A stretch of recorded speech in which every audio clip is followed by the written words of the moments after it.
stagnant. You start with your bollocks beliefs from childhood, either about yourself and your own pathologos, which we all get, it's not a blame game, or your belief about God and your religion, and it doesn't change. You can't change. You'll be hung. Heathen, he's a heathen. He doesn't follow Jesus anymore. He doesn't follow Abraham or Muhammad. He's a Goyim. He doesn't follow Moses. He's a infidel. He doesn't follow Muhammad. He thinks he can go beyond Jesus. Heresy, we say. See? Stagnant. You don't go up. Now, there's a metaphor for this. Then there's an analogy. A is to B, as your parent pushed the beliefs onto you, so to you will you push your beliefs on others. You will go onto the street and proselytize for Jesus, or you'll have your own kids and do the same shit to them. That's injustice. A is to B as A is to B. It's a redundant or stagnant analogy that we've just represented here as a stagnant ousia. Ousia, look, we have reflected upon ourselves through reason, but we ended up with a new definition that we can do another dialectic on. It's an improving, evolving ousia, whereas A is to B as A is to B is stagnant. You're always the same thing. Whereas the analogy for actual learning, or because this is the meaning of life, it's also spirituality, it's called the Dharma teaching, is A is to B, because as you have gone through this, you are now in a relationship with that beautiful lady from the bar, or from wherever, you're probably not going to meet her in the bar, the Discord server, I don't know, wherever you're going to meet them. Now you can pass it on to someone else in that relationship, benefiting both of you. Then she can pass it on to others. A is to B as B is to C. That's the mean analogy that you've been talking about in the chat. And we've just seen it in action. As we started with a definition, we went through the dialectic to end up with a conclusion, synthesis, analysis. We synthesized our divisions. We brought it back, that's analysis, to the beginning, the new conclusion. Now we've got a new definition, A is to B. But now we can use that new definition for the start of a new dialectic. B is to C. And so on and so on. That's the Dharma successorship, or the analogy of teaching. Whereas belief is stagnant. So we can represent the dialectic as an analogy, which is worth doing. It's just further synthesis. A is to B as B is to C. That's the Dharma, which is a fancy word for teaching, or teaching, or learning. Whereas belief is a stagnant ousia. It is a stagnant, a muck, a slop, a rotten billabong that's rotting, stagnant. A stagnant, fake ousia, or let's say a shadow of ousia. That's even more dramatic. Shadow of ousia.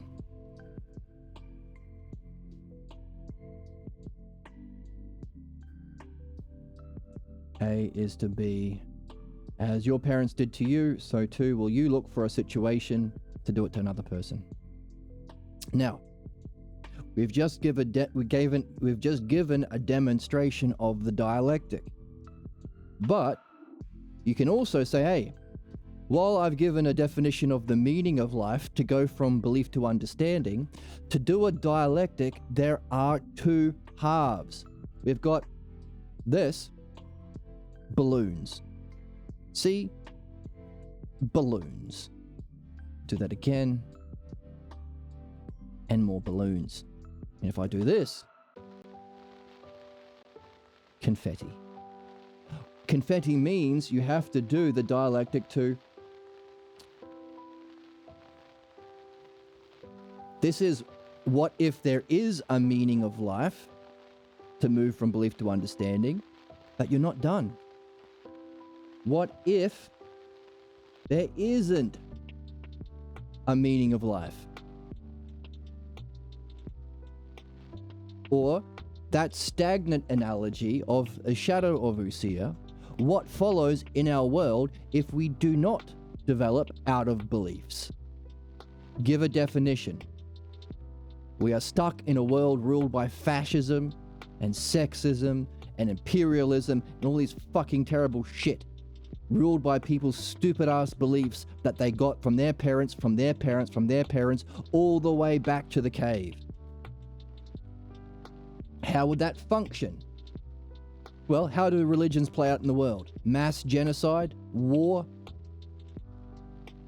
murder, justification of slavery, justification of no health care for some, but the rich get, etc., etc. Okay? Division. How would that play out for our species, and how would that conclude? Extinction. And then you can say, oh, by the way, belief is represented A is to B as A is to B, just as if there is a meaning of life is represented with the mean analogy. You got to do both, because that's a complete understanding of the subject. It's also the practice of the very art that you defined. So you were defining the art to this lovely lady at the bar while demonstrating it. You need both. You need to define it and demonstrate it, because that's what it means to have it as a way of being. You are it. You are it all the time. You're a demonstration of it, and you can define it, which is both. Both defining it and demonstrating it. Why is that interesting? Well, we said the definition of the logos is knowledge. To experience the logos itself directly is the highest experience of enlightenment. There's a level of enlightenment beyond experience. By the way, how does the logos that you can experience directly function through time? Understanding. What's wisdom? Both together. What did we say was the meaning of life? To be guided by both understanding and knowledge.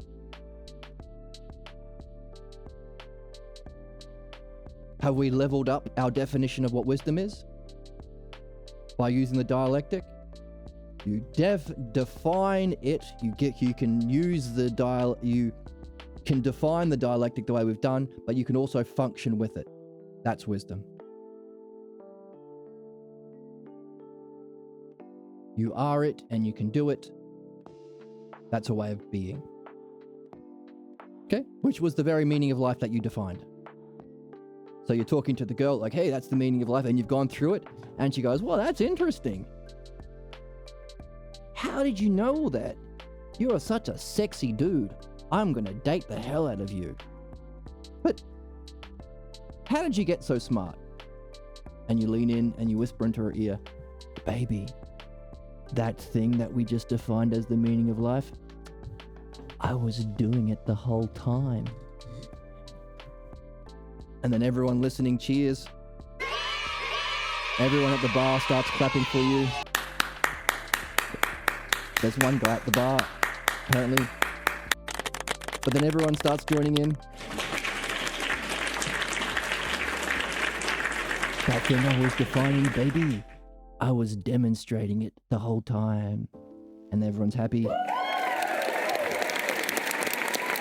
And then you pick up your beer and you do a mic drop and you go.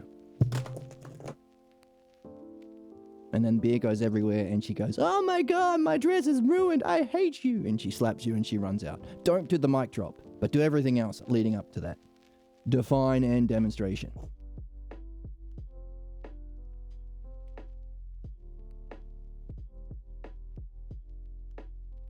Okay, so by the way, what we just defined was everything that we saw in Zeus. So last time we looked at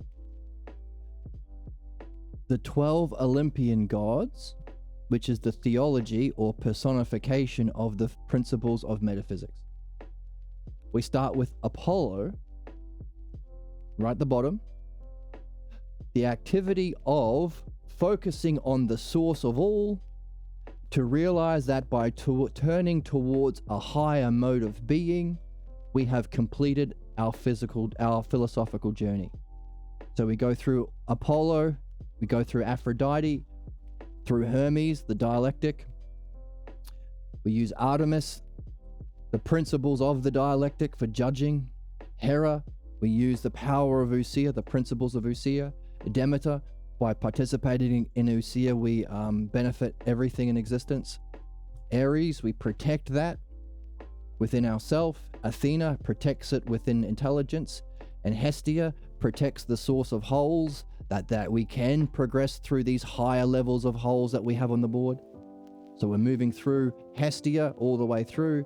We've made ourselves better, like Hephaestus, the blacksmith. The power of Ousia that proceeds into activity and inspires all generation and inspires you to know yourself. Poseidon is the power of motion and Ousia that we're making use of to reach the final term, Zeus. You are the source of all, which we started focusing on by Apollo, to focus on the source of all, which is Zeus. What is Zeus? To be guided by a divine wisdom which takes care of all living and non-living beings. What did we define as the meaning of life? The movement of belief into understanding, culminating in, where is it? Yeah. A way of being, Zeus, guided by understanding and knowledge, wisdom, Zeus, that allows us to function to benefit all living and non-living beings, Zeus. And what have we been doing? Using philosophy or Apollo to focus on Zeus. So we just gave a demonstration of what we defined in our last episode. Hooray. So you probably want to date me big time, baby.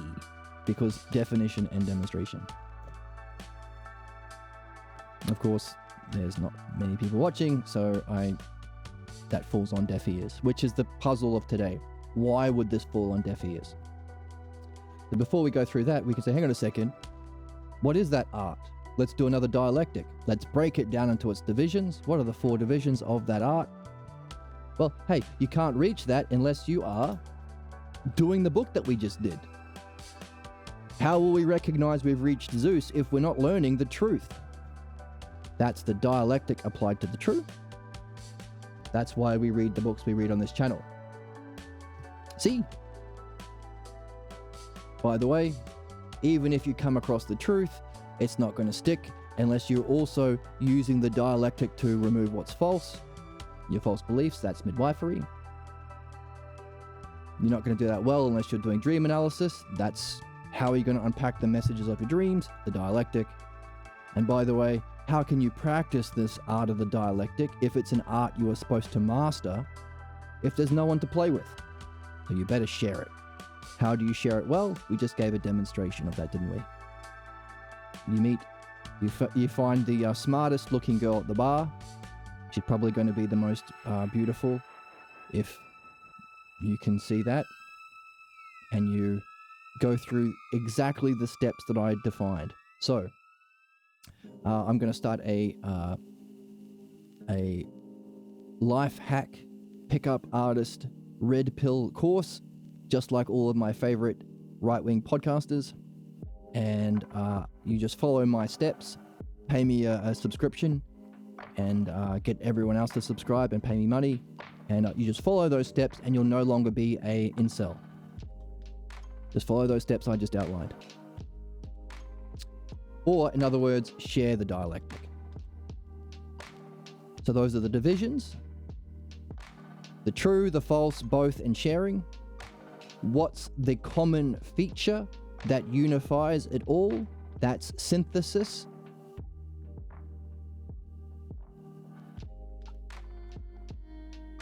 Pretty obvious. Therefore, what's the analysis? So synthesis and analysis, other back to self. The meaning of life is belief to understanding through. Dun, dun, dun.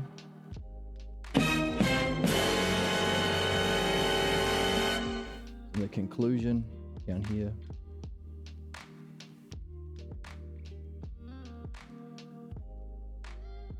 What color? Yellow. This one. Conclusion.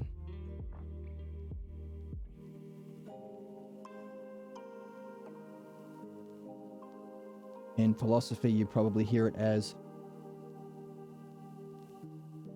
and therefore,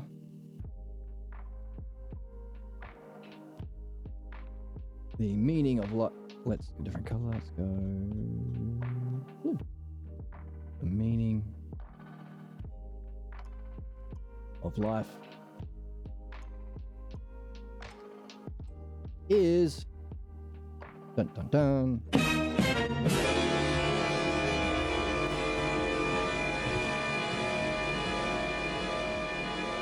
To move from belief-based cognition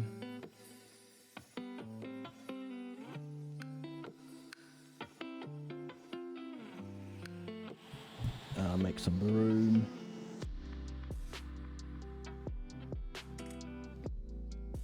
Have some coffee as I type.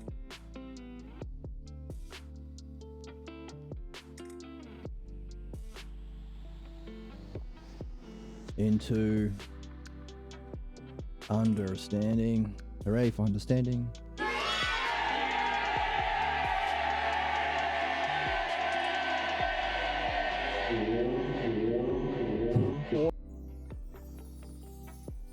There's only 2 options at the end of. Where's the joy? Where's the. Imagine people changing their positions and improving for the better. This is that. Understanding. Might as well put base cognition in there as well.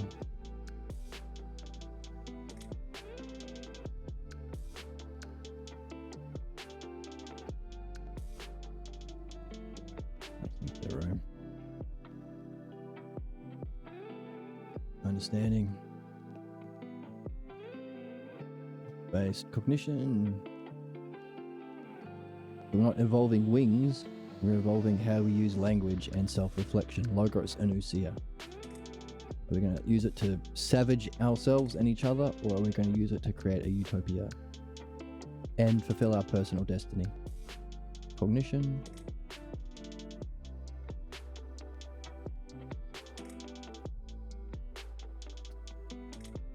True. What was the conclusion from those two dialectics? By mastering the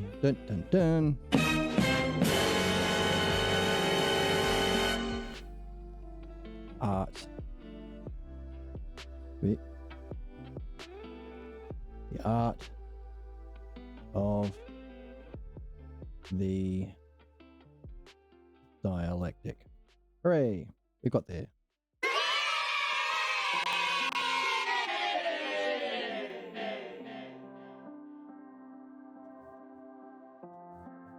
See, we did it. We used the dialectic to demonstrate the dialectic which we defined as the meaning of life. There we go. The art of the dialectic, which has those four parts: true, the false, the both, and the sharing. Which, true, false, the both, the sharing, something like that maybe? You can play with that.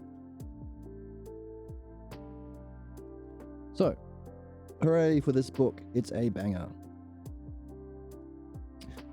So while we're getting this, we're also getting information about why it's so hard to do the sharing part.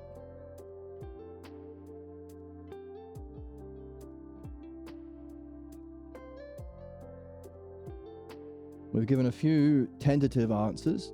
Belief functions as a problem because it specifically blocks that understanding. Otherwise, it wouldn't be a problem. Also, we have a historical thing. We killed Socrates. So what people think is philosophy ain't philosophy. It's materialism, or love of opinions, or philonikos, love of contention, fighting, debate. Everything Charlie Kirk stood for. What did he stand for? Debate, the misuse of language, anti-logos. These are all Socrates terms. Anti-logos, misuse of language. In order to debate, not dialectic. Because of a love of not wisdom and benefit, but contention, fighting, conflict, drama. How did that end for him? We all know.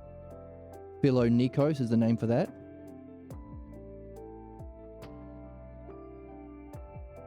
Not because he loves truth, but because he loves opinions, and specifically his own bullshit, racist, fascist, capitalistic opinions that he can justify because only the physical world exists, and if only the physical world exists, then truth only serves to manipulate the material world. How can you manipulate people through debate and misuse of language to justify taking all their shit? The fascists, the right-wingers, the capitalists, the genociders. Why seek a higher truth that benefits everyone, or art, if only the physical world exists? Hey, baby, truth is just manipulating the opinions of the great beast of the masses. That's how Socrates describes living in the cave of shadows. In the cave analogy, cave allegory. Materialism. Why would you think the world's about torturing nature so she can reveal her secrets through physical experiments, and torturing language so you can torture other human beings so they can give up their material wealth? Materialism. Where does that come from? Aristotle. Why does Aristotle think that way? Because Plato didn't have midwifery and dream analysis. Two of the essential things that we said here. Why did Plato drop that? Because we killed Socrates, who had all of that, except he was in the process of developing his mythology. In the Phaedo, he says, my dreams So he has dream analysis. We're telling me to tell stories, to share the logos. I thought it was giving me encouragement of what I was doing, which is philosophy, which is the truth. But actually, maybe that was a false belief. I'm going to start writing stories or mythology, but we murdered the guy. So we murdered Socrates before he did this in front of his student. So he lost this and this. Only now have we been able to read the dialogues of Plato properly. If you read Plato at colleges, you're not reading Plato, you're reading the false beliefs and opinions by the translators, which do the same thing Aristotle does, of course. There's no metaphysics. It rejects the word eidos. It translates it as forms. It rejects the self. It translates the Greek word altos as it, keeping everything Aristotelian. But thankfully, we have Juan Balboa, who himself has gone through dream analysis and midwifery with the aid of a philosophical guide, Pierre Grimes. So we're able to get this back. We get Plato back with the Balboa translations of the Platonic dialogues. We get this back because Pierre Grimes rediscovered philosophical midwifery.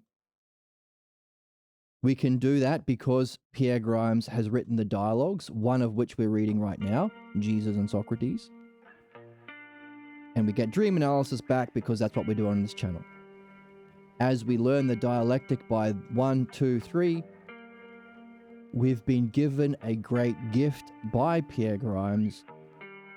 Because dialectic is an art we have to master. What better way to master the art of the dialectic, which thanks to Pierre Grimes' mythology, this book, we now understand forever and for always the meaning of life for everyone, for any time in period in history. To master the art of the dialectic, what better way to master the art of the dialectic, which thanks to Pierre we know is the meaning of life, than to rediscover it in our work with our dreams, giving us what we need. 1, 2, 3, and 4. Hooray.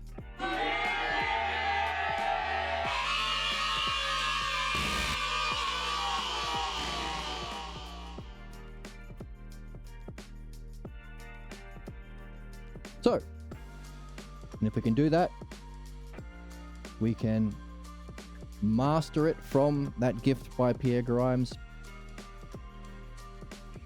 Someone who's able to do this because he gone through dream analysis and midwifery, so he's not compelled by the pathologos impulse to project his beliefs. But because part of the game is mythology, we can also share it with others. So in our practice of the art of the dialectic, we midwife others, we be a dialectician to others, we do dream analysis with others, and we share it with others, which is the channel. That's what we're doing here, sharing it. So we are in the tradition of Socrates. We are Socratic. It took us 2,500 years to become Socratic again. And what better time than now, considering we are seeing playing out the terrible implications or the negative dialectic if the art of the dialectic and logos doesn't exist. We are seeing it now. Our current life is the playing out of the Abrahamic false beliefs that justify genocide and murder and inequality, and the individual pathologos false beliefs, and then being no one's stopping Trump. The Democrats are fivers, they're a massive difference. They're not stopping the four, the believers. There's no 3, 2, 1 understanding mind and self. So in other words, we are seeing the playing out of what follows if we don't master the art of the dialectic. By the way, wouldn't everyone benefit by removing their personal problems? Wouldn't everyone benefit by having relationships defined by the logos, love and logos? By the way, love and logos is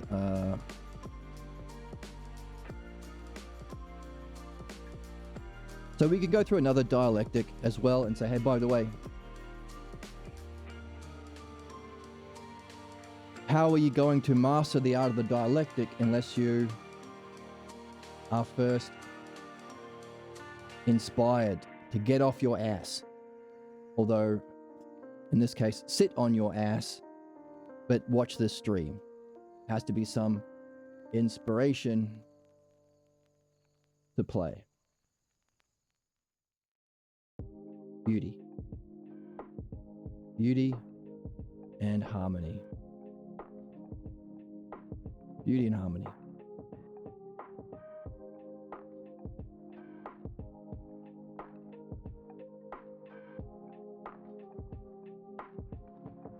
What does beauty and harmony do to us? This could be division or demonstration, don't know yet. Awakens a desire to know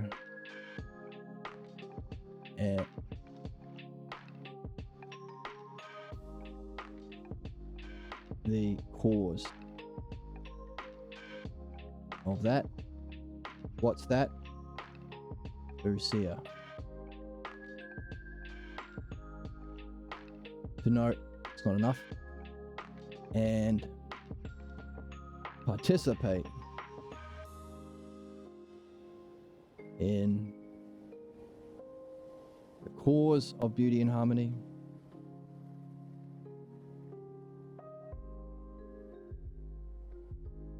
So wear your nicest dress shirt when you had that conversation with that girl at the bar.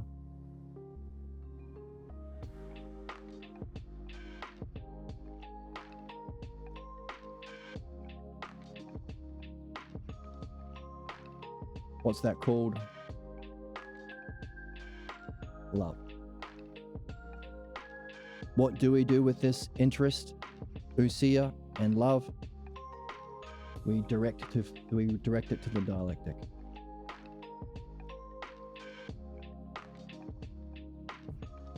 We use that to direct people inspired in that way. We direct them to the dialectic, which is what we're doing right now.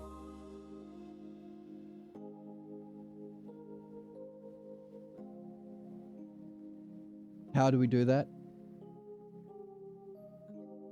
By following the logos, using their words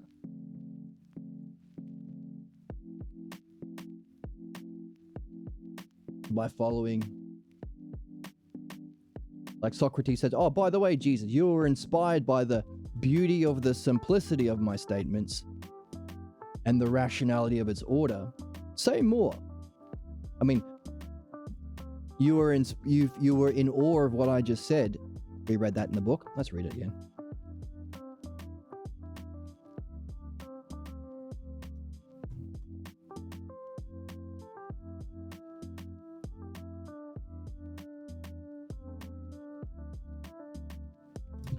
So Socrates gave a simple definition of what needs to exist for all of the principles and causes of our reality, or the gods. So save time saying the principles and causes and things that exist eternally, just say gods. That's theology. Socrates says, hey, there are three fundamental ideas that have three modes of expressing themselves. Existence. Oh, by the way,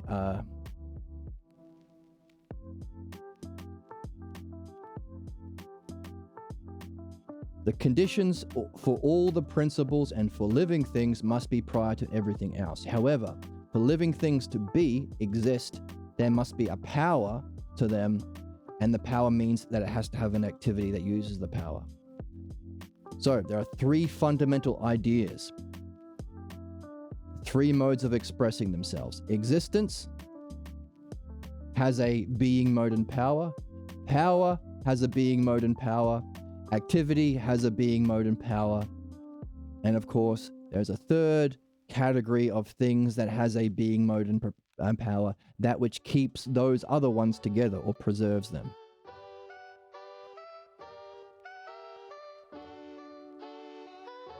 Therefore, 4 times 3, 12 gods. 12 Olympian gods. And Jesus says, holy crap. Jesus says, Jesus Christ. He wouldn't say that because that's his own name. Now, are you going to say that for each of these, there must be a God? Each of these, power, existence, and activity for existence, power, activity, and preserving? That is astonishing. That's his inspiration. To reach out to people, to share this with people, you have to get them curious or inspired. Socrates says, what is it you say is astonishing? You say it. Give me your words. The logos. Follow his logos. That's midwifery. Follow the logos. What logos does he give you? What's he curious about? That's why it's important to put words on what you find beautiful. It can be hard, especially in a society of believers who don't have the logos, who don't have knowledge. So what they do to compensate for not actually having a guiding wisdom is they shit on things. Haters, contrarians. I say no. This isn't the time and place. I don't like your tone. That bullshit. Because any idiot can shit on something. It takes intelligence and character to create things. That's one of the issues with why it's difficult. People are addicted to sadism or crushing things because they think it's knowing because they've never done midwifery to reflect on who shat on them. That's the issue. So, because that's our culture and family, every human being currently, it takes courage. It's a risk to put words on what you love. To act according to what you love. But it's worth doing. And it's worth encouraging others to do. And that's what Socrates does here. Oh, you're astonished? You find something beautiful? Put words on it. Share your logos. I will follow your logos. Why is that interesting? Well, one of the difficulties pointed to in the text for why it's difficult to share the meaning of life, even though it's on the board, which makes me laugh because many years ago I was in California and I was in one of Pierre Grimes' own philosophy classes at Golden West. The college he taught at until he was like 90 or 89 or 88 or something. Anyway, here I am, like, astonished by being so lucky to be able to sit in one of his classes. Because I know what this guy is. He's a master of the logos. He's a gift from, like, there hasn't been anyone like him since Socrates, allowing us to rediscover Socrates. So I'm beside myself. And I'm looking around, and he writes the meaning of life on the board. I'm like, holy fuck! I wish when I went to college, one of my teachers were like him. Just rational, artful, beneficial. Oh yeah, and the meaning of life. How important is the meaning of life? And I look around, and all of the kids, students in the class, right over their heads. No one gave a shit. They're all talking about, yeah man, I'm only doing this course because we have to do a philosophy course in our business course because I want to get rich, baby. I'm gonna make the big bucks, baby. Ugh, so weird. Anyway, so one of the issues is well, let's see it in the book. So all of this that we've done today is from the book. That's called reading. It's not interpretation or projection or personal beliefs.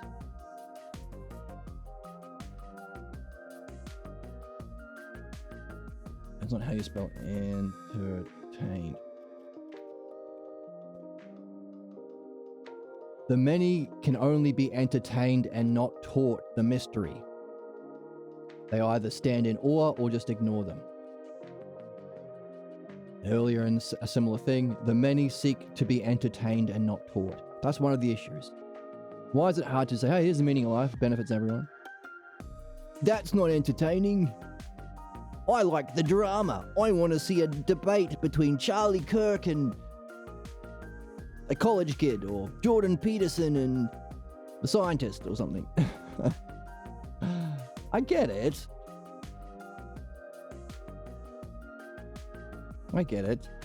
But it's an issue. Also,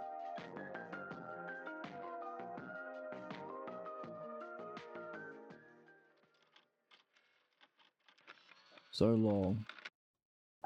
Okay. Long. Oops.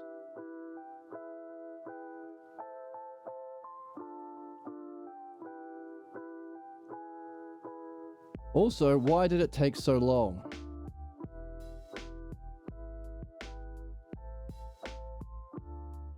Okay, that's not the word. Project? Nope. Personal beliefs? No. Just beliefs, how about that? And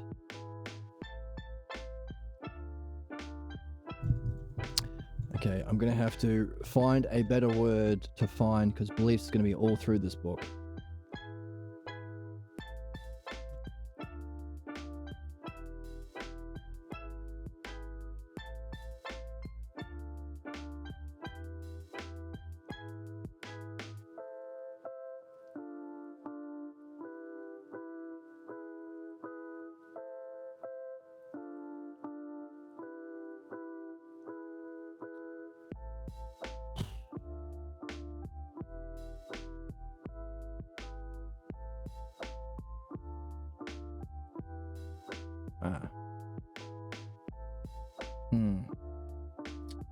How about need?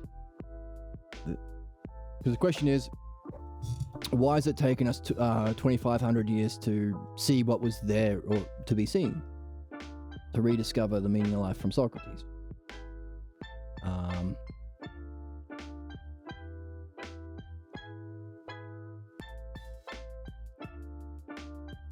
And I need to find it in the book, because that's reading. See what we're doing? We're weaving together the pieces. We're weaving it together. That's the game. That's reading. Synthesis.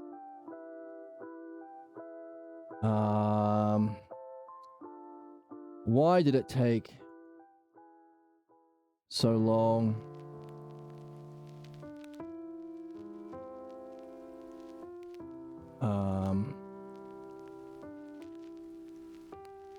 Here we go.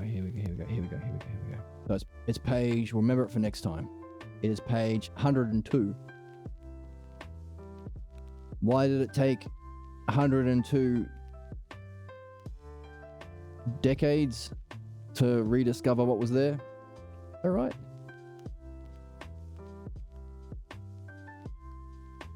Millennia? I don't know. 2,500 years. The later philosophers, Pierre Grimes' vision was not obscured by a need to add what they wanted to believe into what was being revealed. Projection. Ever realize that all of the fascists and right-wingers project their own bullshit? Ever tried to have a rational conversation with a fundamentalist and they project their own bullshit? Ever been to school? What does this book mean to you? Don't tell me what's there. Project your own bullshit. Projection. Why has it taken us so long to see what's there? Projection. What is projection? A need to project what we want to believe is there, which obscures our vision. We can't see reason and evidence. We can't see what's in front of our noses. That's the human difficulty. Wait. My lamp is flipping out. Yeah, again, I need to get a new lamp.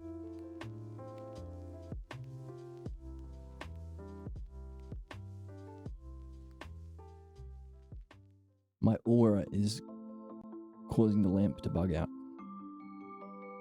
So that's projection. We need to understand that, hey, it's important to realize, yes, all of these anti-gay Republicans are themselves gay. We know this. We know the Grindr app crashes whenever there's a Republican conference in that city. We know this. We know all of the MAGA right are projecting their, secret cabal of child-abusing leaders onto everyone else when it's literally their guy, Donald Trump, who was friends with Epstein. We know this. We know it's all projection because what we don't know is the cause. The cause of projection is our pathologos, false beliefs we get from childhood that are manipulated into cultural beliefs like MAGA and religious beliefs like the Abrahamic religions, which manipulate us to act against what's good and true and just and our own interests. The pathologos. You can only remove the pathologos through dream analysis and philosophical midwifery. Of course, because that's what it is, that's the skill. Therefore, if we want to understand how to solve our human problems or how to end fascism, we better fucking wake up and stop being precious about our own religious beliefs, about our own personal beliefs, and our own bullshit contrarian crap. I want to feel like a smart person and just say no to everyone.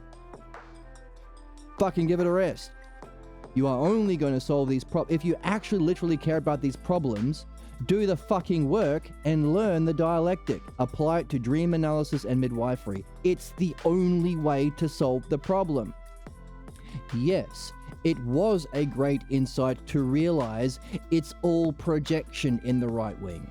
The fascists, the sexists, the racists, the capitalists, all these terrible fucks that are hurting people. Yes, it's projection. Yes, that is an important insight.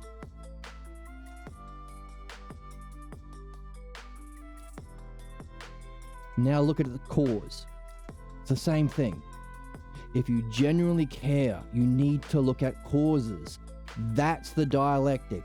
That's the logos. It's not the bullshit you learned at school about philosophy. That's Aristotle. That's the opposite. And if you want to be Christian, read the Gnostic Gospels. They talk about understanding, knowing, and the self. Not Paul. Stop being a Pauline Jew and maybe discover what Jesus was talking about in this book. This is the book to do it. No, but I don't like this book. Grow up. I want to learn medicine, but I don't like reading medical texts. Then you can't be a doctor. I want to solve problems, but I don't want to read this Jesus and Socrates book. Well, then you can't solve problems. I want to live in a better world, but I don't want to read the Socrates and Jesus book. Then you're not going to live in a better world. I want to address injustice, but I don't want to learn the dialectic and apply it to midwifery and dream analysis. Then you're not gonna.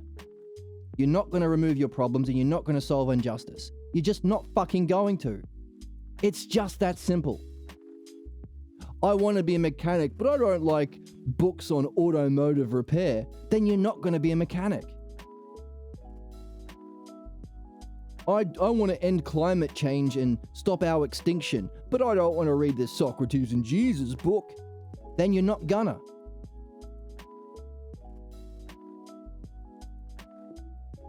But that's just your opinion. No, that's class 5. This is understanding 3. No, well, that's just your belief. No, that's class 4. This is understanding 3. Well, then if understanding is just a likely hypothesis through reason and ordered structure of the dialectic, how do I know for certain? That's the thing about understanding.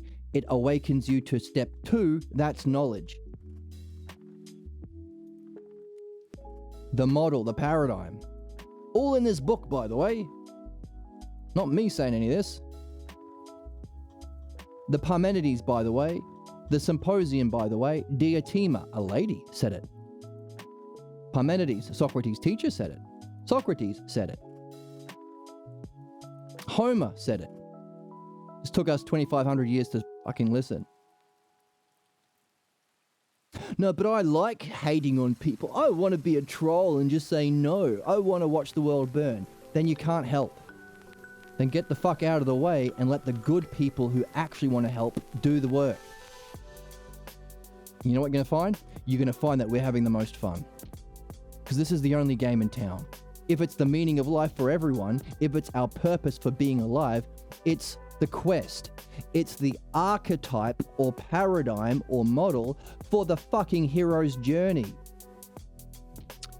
The guy who wrote the book on the hero's journey, Joseph Campbell, met the author of this book and they had this conversation. You've recognized there is a sameness in mythologies. By the way, this is in the Philosophical Midwifery book, chapter 1.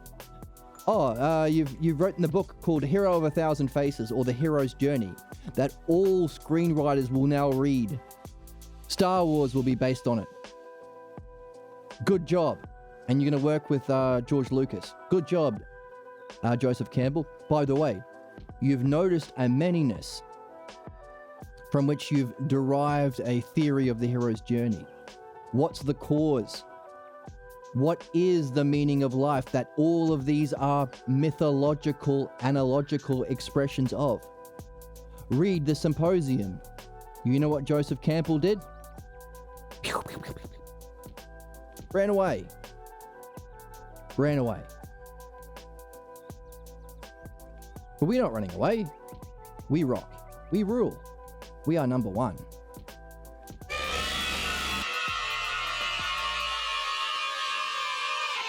We say Freaks. we are freaks, but The more holes, the better. we say the more holes of Usia, the better.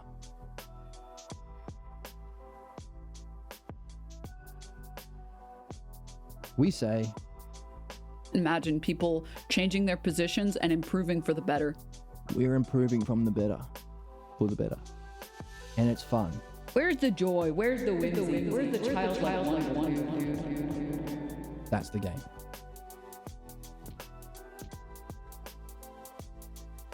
That's why it's taken us 2,500 years to awaken it. If you want to solve problems, it's on the board.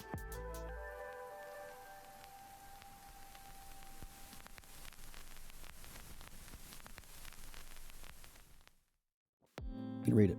We'll have some coffee. The meaning of life is to move from belief-based cognition into understanding-based cognition by mastering the art of the dialectic. But we're human beings. We have to inspire people to play this game. Doesn't matter how sternly I just said, do the work. Or, hey, you want to solve problems? You want to live in a world without genocide? You want to live in a utopia? Read the book. That's not going to convince anyone.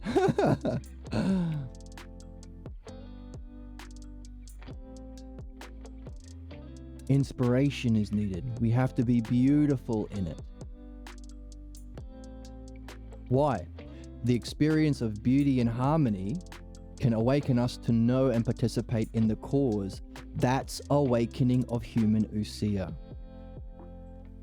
That desire to participate in the highest expression of beauty and order, beauty and goodness, is love. We have to direct people who are inspired to the dialectic. But as we just read, human beings would rather be entertained.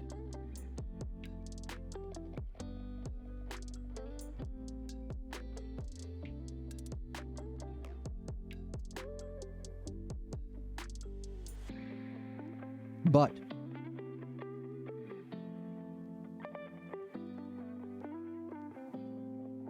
if we can present something in a harmoniously ordered way, rational, and in a beautifully simple way, like our dialectic on the board, people can be in awe of them.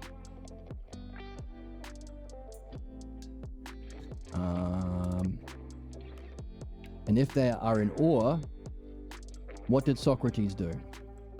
He said, oh, Jesus, you're in awe of what I just presented about the 12 Olympian gods, or the 12 fundamental principles of what... Yeah, where is it?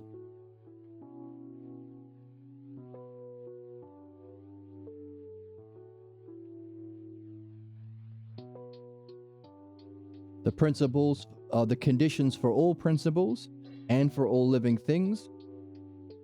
those 12 gods, Socrates says, hey, what do you say is astonishing? Follow their logos.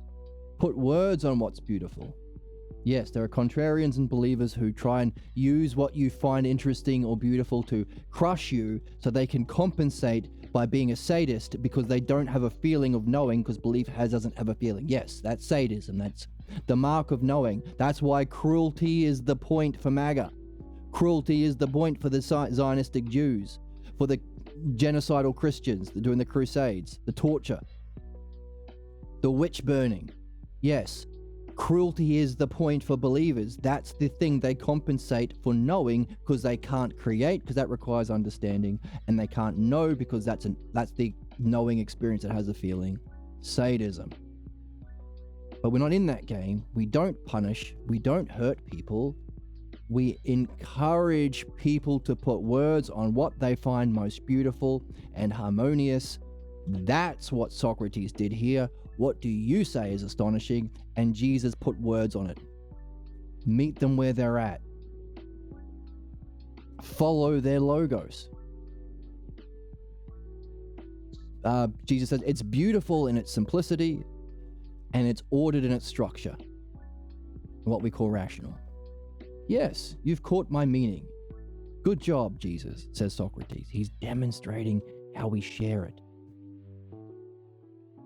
But I will continue to put logos. I'll take your logos and add more logos. And we'll follow the dialectic and divide it out into a deeper understanding of the gods. And hey, by the way, you can put names on them. Jesus said, okay, follow your logos. I can find Zeus, Poseidon, Athena, Ares, Artemis, Aphrodite, and Apollo. Oh, we can ask, how come Jesus could see those and not the others? And Socrates follows his logos, adds the other ones in, following the logos.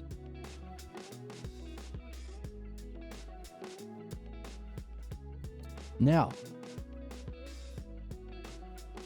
that is what he's doing here when Jesus was in awe of beauty and harmony.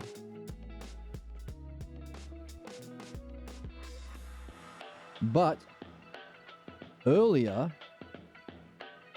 when Jesus said, hey, the problem with sharing the meaning of life, Socrates, is the many only want to be entertained. They want crazy sound drops. They want to hear stuff like this. I can't walk and chew gum and talk about a bunch of slop. Do a poggers. They want to hear Emma from the Majority Report say, do a poggers. They love that shit.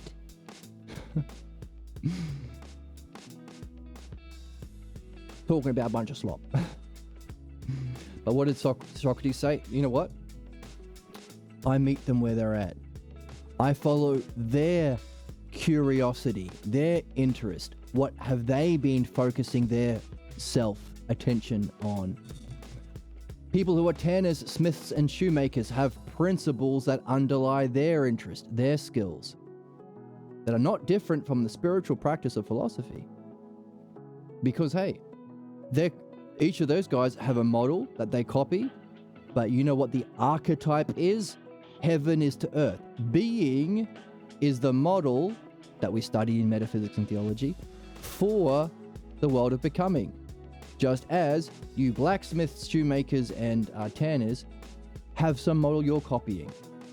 So from their work, I can mold images of excellence, since these contain all man needs to become noble and good. Metaphor, analogy, their words, their interest, their logos. Follow their logos. And by the way, I also tell my own stories.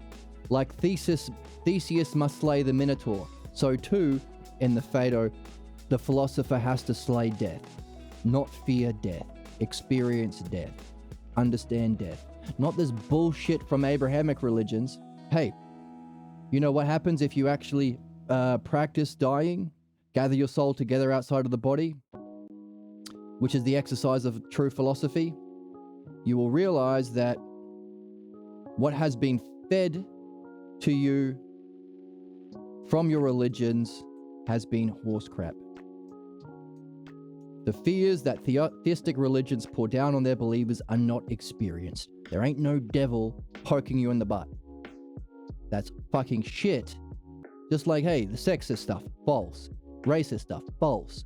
Capitalist stuff, trickle-down economics, false. The people who are believers that manipulate people through false belief is false. And you can experience that through separating the soul from the body. And I can tell people that with a lovely story with Theseus slaying the Minotaur, our version of Iron Man slaying Thanos. So, follow their interests, follow their words, encourage them to put words on what they find beautiful and awe-inspiring, and use analogies. Just as we said, hey, just as Luke Skywalker had to go on the hero's journey, and Harry Potter goes on the hero's journey, and who else goes on the hero's journey? Frodo Baggins. I'm looking to share in an adventure. Takes the call to adventure to go on the hero's journey. So too is this the model. Right? Just as Theseus lays the Minotaur, this is what a philosopher has to do. So too as a tanner and a shoemaker and a smith copies a model, so too is the archetype. The paradigm.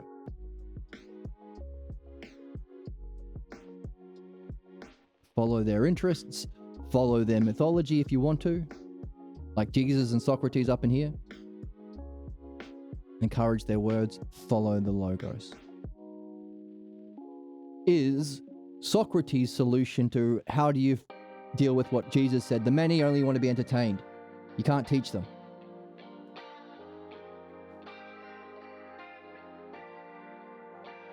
So, our puzzle, our third dialectic on the meaning of life up in here today. The meaning of life is to move from belief-based cognition into understanding by mastering the art.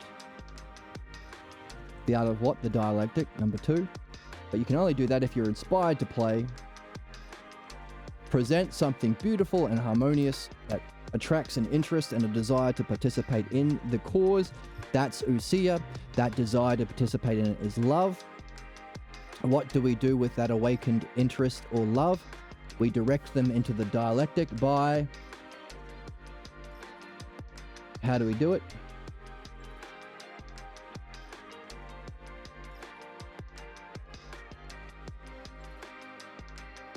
Well, what Jesus just said. By following their words, their ousia, following their love, and words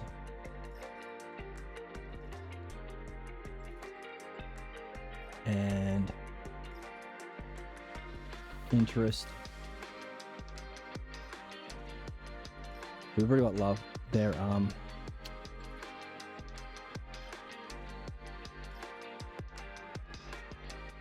wonder and words and interest and maybe hobbies. What else?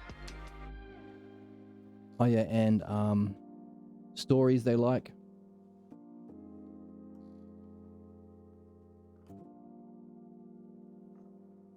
And metaphors they like. Metaphors they respond to. Metaphors they can understand or grasp. Metaphors they'll understand. Like we talk about video games a lot up in here because we stream in Twitch. Talk about Frodo and Luke Skywalker, who does the Star Wars. Metaphors that they will understand.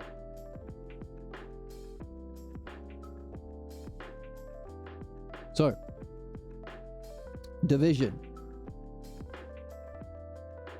Definition. The third, so we're going upwards. The third definition of the meaning of life is that one. Art of the dialectic. How do you do it? Well, you have to be inspired to play. demonstration, functioning. How do we do that? Division. Here's our division. From division, what do we do?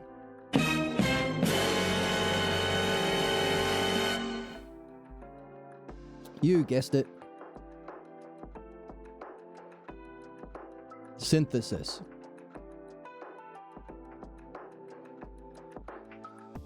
Following their wonder, words, interests, stories they like, metaphors they'll understand. Understanding, words, wonder, interest, metaphors. What's a word that unifies all of those divisions? That's synthesis. Logos. Ooh. I'm cute. Like, it's cutie pie. Okay. Logos. So, awaken their love. By following their logos. Love. Direct them to dialectic by following their words, their understanding, their metaphors, their logos, their interest. Following.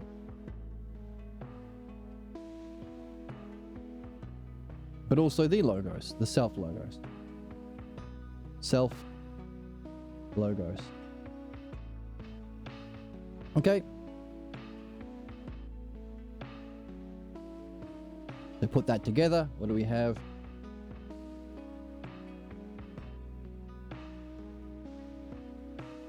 Here's our conclusion. Puts all that together. Love and logos. Synthesis, analysis, bring that synthesis back to the top. The meaning of life. Another conclusion. And therefore,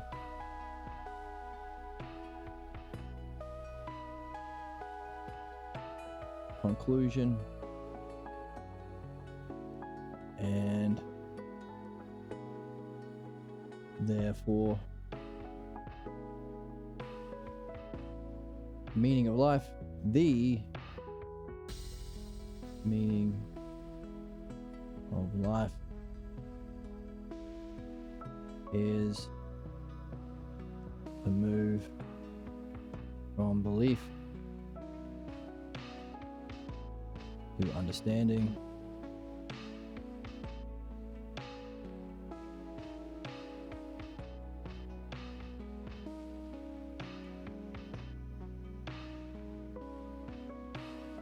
Through by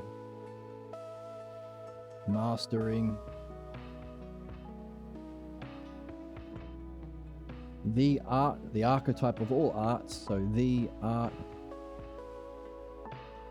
of dialectic.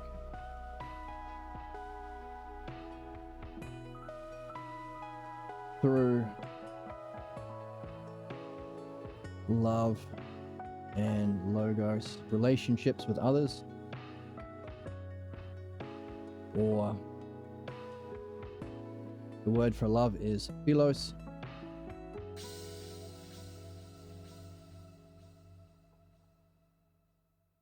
And logos is just logos. Don't need that underneath. Or philodianoia.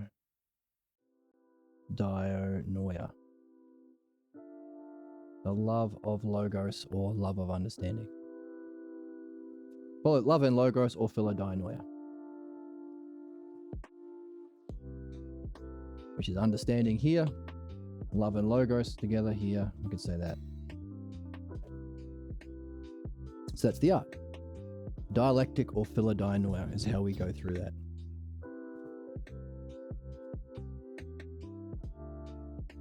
Okay. Okay, so 3 dialectics to nail down the meaning of life. Now, what we started with was asking the question, why is it difficult to share that? What we ended up doing is finding a way around the difficulty in sharing it by demonstrating the dialectic, and addressing the fact that we have to awaken curiosity and wonder by following the logos. Love and logos.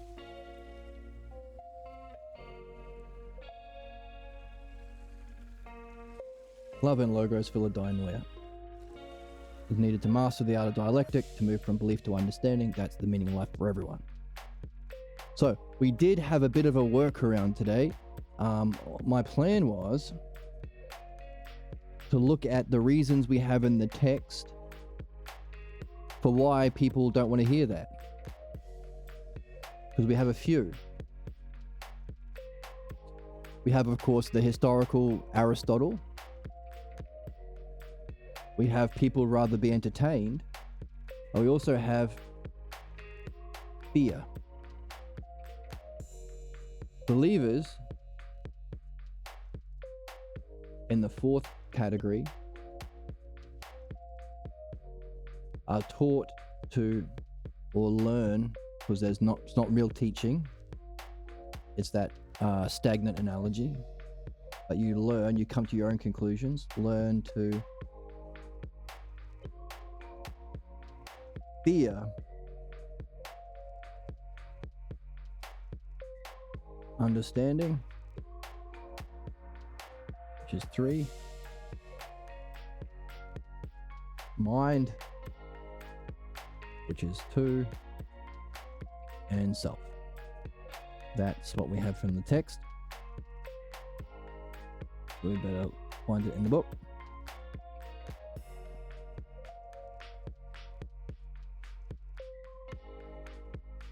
Yeah.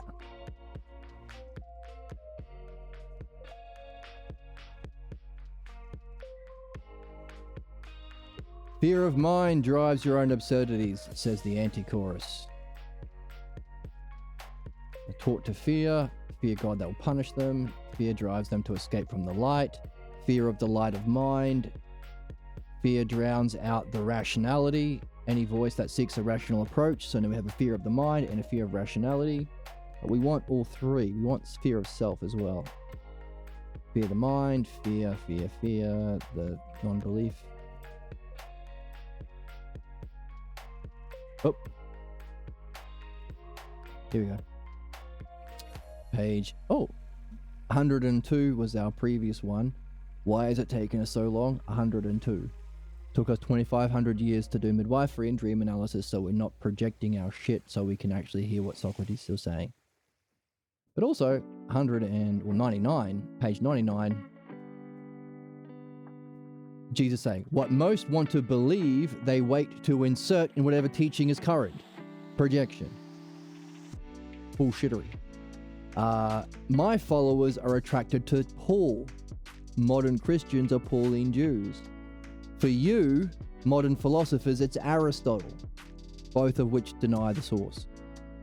Right? Project their false beliefs. And what do beliefs do? They function in opposition to understanding mind and self. So if anyone's talking about mind, understanding, and self, that's going to trigger people's projection.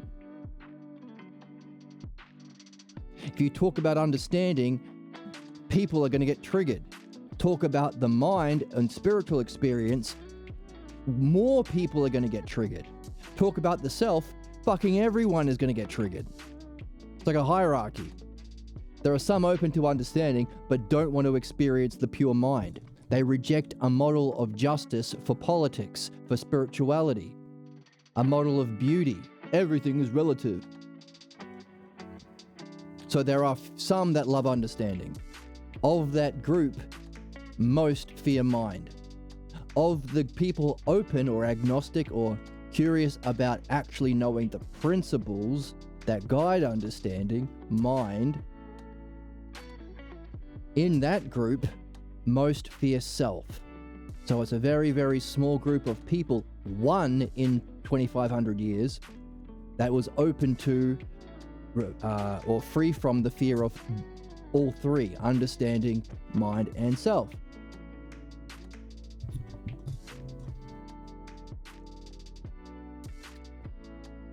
Most want to believe whatever they most want to believe. What most want to believe, they wait to insert into whatever teaching is current. My followers are attracted to the Paul. For you, it's Aristotle. Right? Easier. Try and talk to a philosophy department about this. See how far that gets you. Maybe you're going to do better than others, but who knows? It does not matter how they differ, the result is the same. They fear the experience of self, 1, the mind, 2, and the logos, 3. Which of course is all the fear of the experience of the divine. That's all, it's that simple. So there's our answer, fear.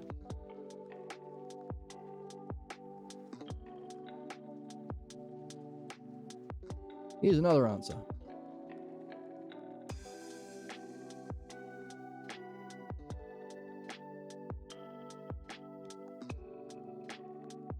Addiction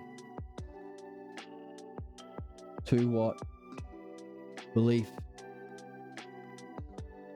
offers, which is called sadism. Sadism. Why would I go through the work of understanding if I can be a troll? If I can just shit on you? Hey, that's fun. I like it. I like being a troll. Why find the meaning of life if you can be a fucking nihilist? Hey, there's no meaning. I'm so smart. Look at me. Why go to the benefit of learning medicine? Go through the effort of learning medicine if you can just say, Fauci's bad. Fauci, ouchie. Look, I'm on the same level as the medicine guy because I'm saying no. Why would I give that up?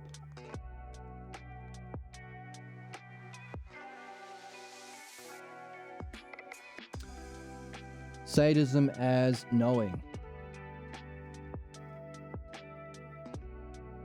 which is 2.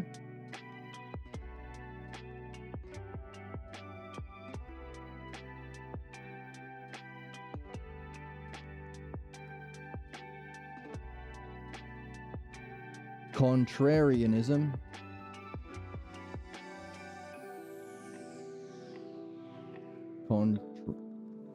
being a troll.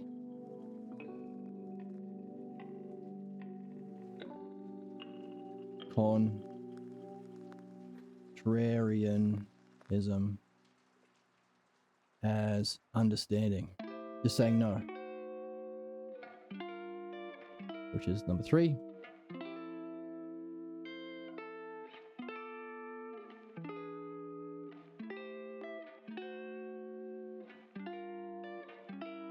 And their false image and identity and mask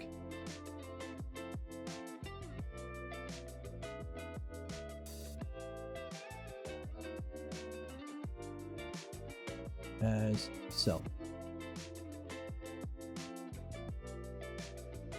I like being a troll. I think of myself as a troll. I think of myself as a mega. I think of myself as a Christian. I think of myself as this. This is my way of being. And I can just say no to anything different. And when I knock over what good people are doing, if I hate people or sue people or troll people, hey, I'm equal. There is this fantastically beautiful, intelligent content creator. But if I go into their chat and say, oh, you suck, or L for you, or I'm gonna sue you, then I'm an equal footing. No, you're fucking not. You're nowhere near that person. You can pretend that's sadism. Yeah, all of your comments are the same. Oh, you suck. I think no. That's contrarianism. That's not understanding. There's no reason there. There's no argument there. There's no dialectic there.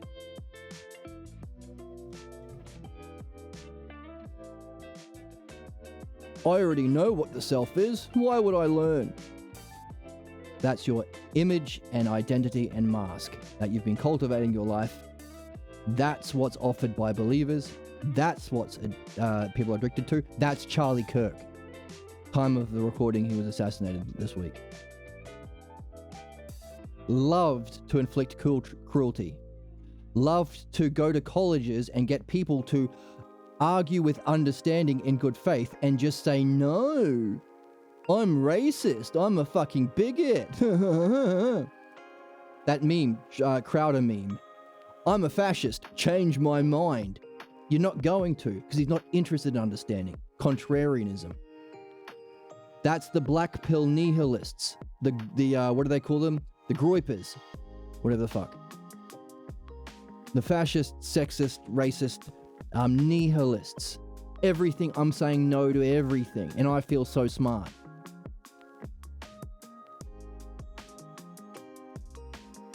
And for every human being, they have some image that they think they need.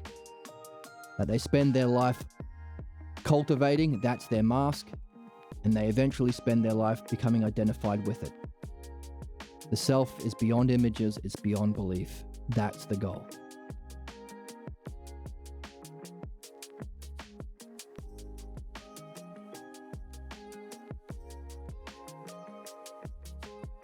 So that's the two sides. Pleasure and pain. Fear and desire. Okay?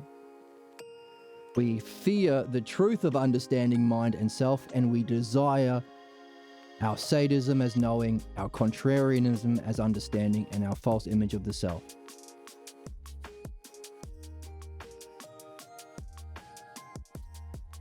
Why is that important?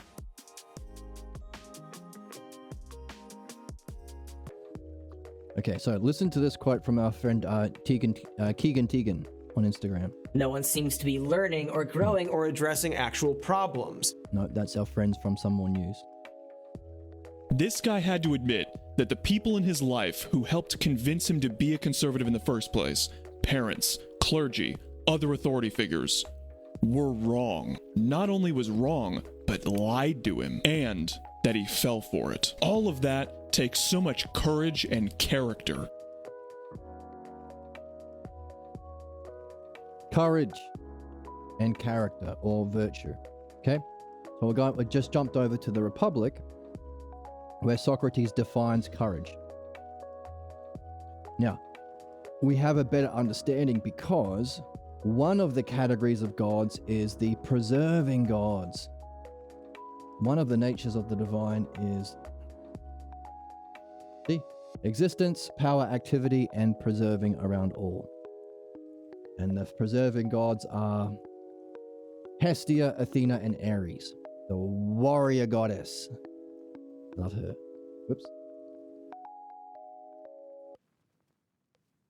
And Ares is the male god of war. That the Usia that illuminates physical bodies with power and strength, and an eternal Usia that converts those who are capable of receiving it. So, preserving gods. What's courage? A preservative. 4 classes of God, 4 virtues. Have fun linking them up, if you want. It's fun. So look, courage here. Socrates in Stephanus number 429c. Courage is a preservative.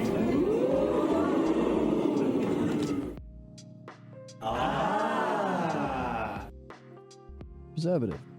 What sort of preservative? Preserves the opinion formed by the law, logos, in a course of their education, what we're doing here, about what is dreadful. What things are and of what kind. Calling self a preservative, to be able to thoroughly preserve self through all conditions in pains and pleasures. And in desires and fears, never cast it off. Desires and fears. Like when people dye wool, they have to bleach out all the other colors first. Okay? What is most dreadful? That we have to preserve in fears and desires. Does he say?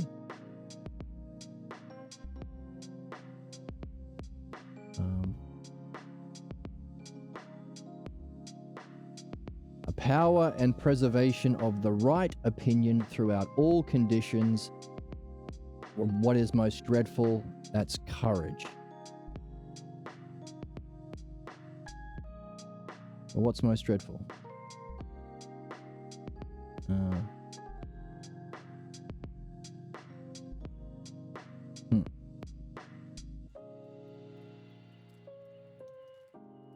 All right. Part of the soul. Part of the city, part of the philosophical nature, part of their life, part of the soul. Well, here we have rhythm and harmony, talking about music a second ago. Here we go. So, courage to preserve, and what's most dreadful? What is it?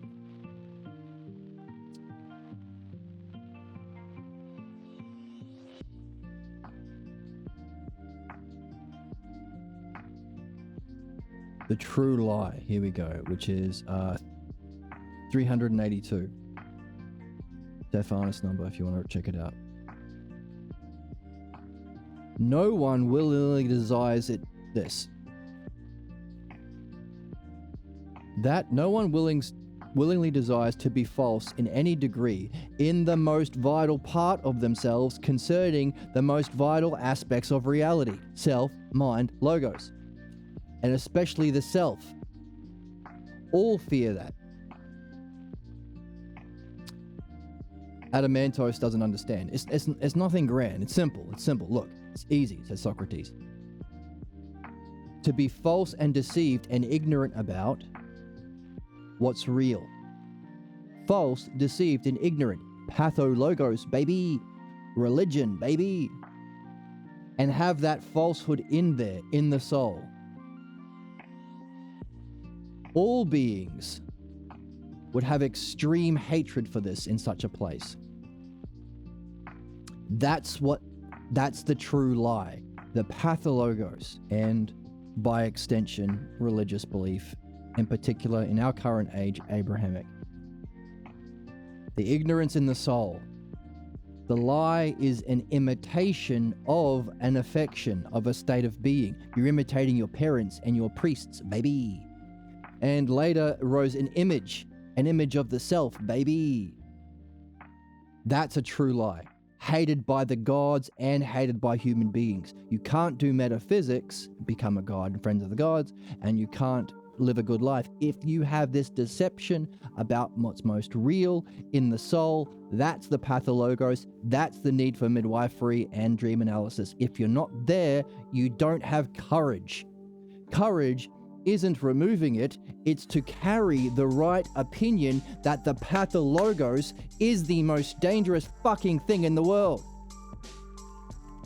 You want to solve human problems? Keep courage. You want to be a courageous person? Understand the pathologos. Want to put an end to suffering and the war in the world, and genocide and inequality?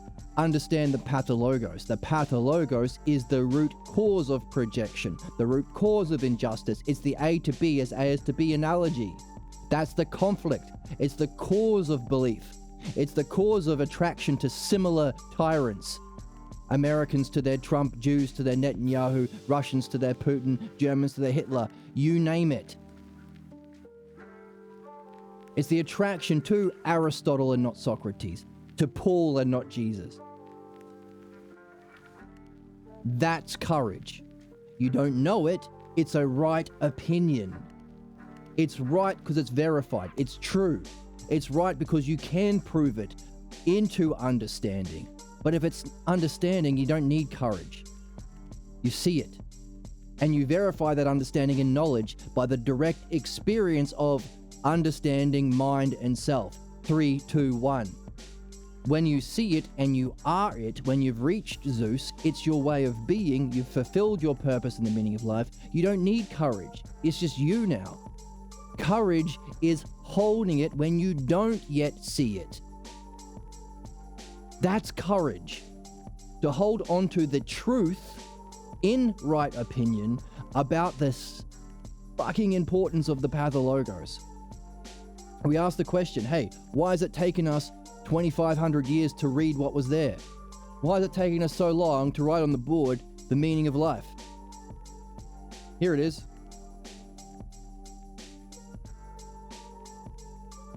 3 lines, 3 dialectics.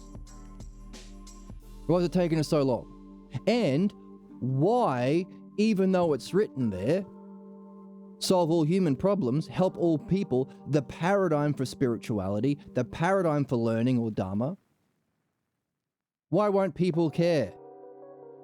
Because no one's got courage. Because this. Number 1, fear understanding mind and self to be a believer. That's the pathologos, by the way. Pathologos is a class of belief. Fear and addiction, or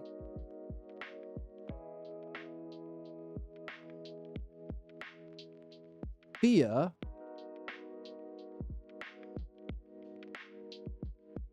and desire for what they're addicted to, a false version of the self, that's your pathologos mask. A false image that stars in your everyday thoughts, stars in your dreams. Your thoughts keep your problem alive. Your dreams give you messages on how to solve your problem. Therefore, dream analysis is necessary to surface your problem and get the guidance that you have to be open to solve your problem. And then you apply the skill of of midwifery. That's the dialectic applied to what's false. That's how you solve problems. That's it. 2 things. 1 thing, the dialectic, applied to 2 things, dreams and midwifery. That's it. That's simple. That's a right opinion that you can verify in understanding and then experience in knowing and fulfill your destiny, Zeus, to reach the self. When you're at those levels, it's not you don't need courage anymore. It's just you. It's automatic. Courage is when you don't have it yet. You haven't started dream analysis. You're still going through midwifery.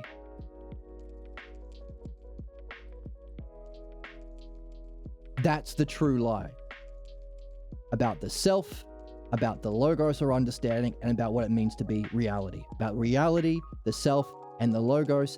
That's the most important part of the soul. Both gods and men fear it the most. To hold on to your understanding of the pathologos and how it relates to the other 4 aspects, or the dialectic applied to true philosophy, our reading, the dialectic applied to false, midwifery, dream analysis, both, and sharing this. Those are the 4 aspects that we philodianoia, we defined as the meaning of life. You don't want to do this. People don't want to do this. They would rather be contrarians and say, nah, make me. Change my mind, says that Crowder meme. I'd rather be a troll, it's more fun. I'd rather be a nihilist black pill, it's more fun. That's desire. That's not courage. Courage is to hold on to the fact that all of these things that you desire are the pathologos. The most dangerous thing, a false image and belief about the self-understanding and mind. That's courage. That's addiction. A lack of courage is the source of addiction. Whatever you're addicted to isn't knowing, because if you experience pure beauty or pure knowingness, nothing could come close. Literally. Actually, I see it in the text. Wrong text.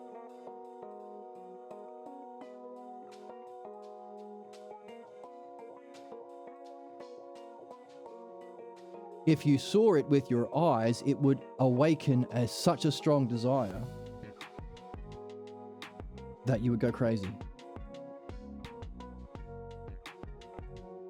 So the attraction to actual knowing we see in physical expressions of beauty and harmony. But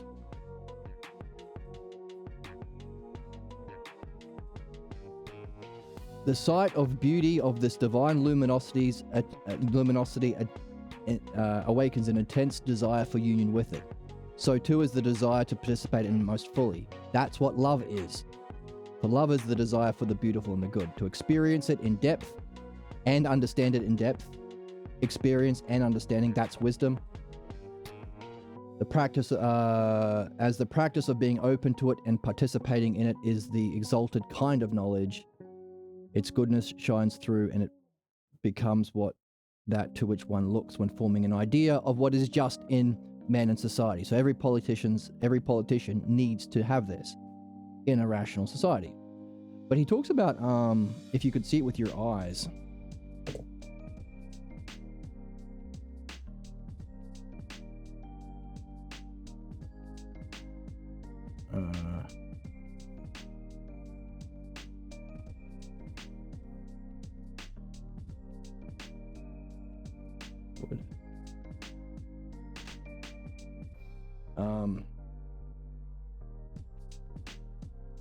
Intense.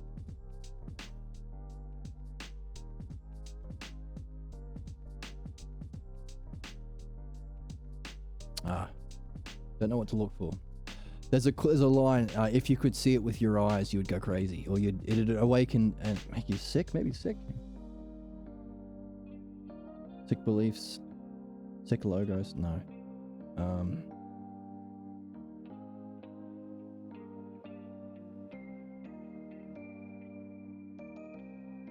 Intense desire for union with it.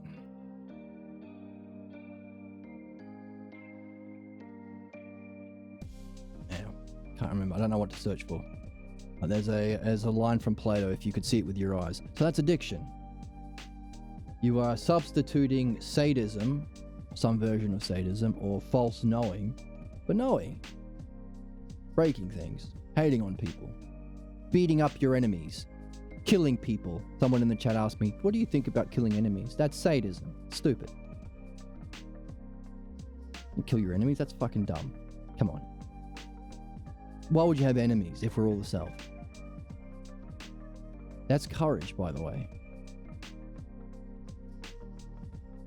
Courage is to hold on to the fact that in fear and desire, the most dreadful thing is the one true lie, or the lie in the truest sense. You find different translations of that line. That's the pathologos. That keeps us as a believer. Belief is the cause of human problems. Our desire, our goal, the meaning of life is to move from belief into understanding, but you can't because you fear understanding. You fear the ultimate understanding, mind, and you fear understanding the self. You fear understanding mind and self, but you do it anyway. That's courage. To hold on to the fact that your fear of understanding mind and self is the true lie. That's the pathologos. Both gods and men hate it the most.